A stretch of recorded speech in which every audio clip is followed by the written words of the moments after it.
चालू दे. कुठे पायल कुठे? पायल हा? पायल म्हणली मी माहेरला चालले, तुमच्या घरी चालली. माहेरला चालली? तिकडे चालली. पायल? तुम्ही बघा की, अहो तुम्ही घरात कुठं शिरताय तुम्ही? घरात कुठं म्हणजे? अयो आवाज. अहो घरात घरात म्हणजे आडवा येतात काय? आवाज चला. असं काय करताय? तोंड मानलं ना?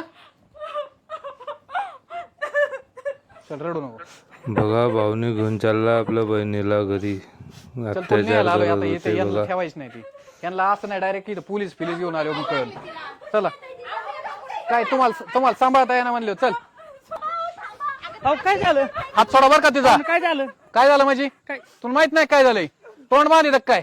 मारता काय का त्याला? काय मारायसाठी बांधलं होतं तिला? कशाला बांधलं होतं? लय चरचर करते ती, तिला कळत मग ये कापा ना तोंडात जीवन दिलं तोंड उलटा का? हिला कशाला ठेवली? हा मला कशा ठेवली म्हणजे?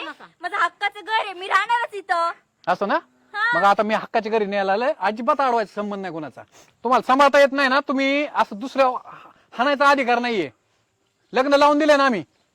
मग चुकल्यावर माणूस थोडं एक झापड मारतच की, त्यात काय झालं? मग झापड मारताय ना. ही म्हणते माझं हक्काच घर आहे. मग ते हक्काच्या घरी आता आम्ही न्यायला आलोय.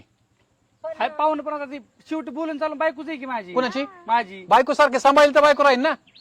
अरे कोणाचे ऐक ना तुम्हाला काय पाहिजे? काय कमी पडलं रे तुम्हाला? मामा किती झालं तरी शेवटी माझे सासू सासरे. जीव घेते नी थोडं थांबले तर तोंड पाणी कोरड पडले पार. हा तोंड बांधून हे करता तुम्ही. पण मला मामा तुम्ही घरी नेलं तर लोक काय म्हणतील? लोक नाही लोकांचं जाऊन दे. तू तुझ्या पाया उभा कर.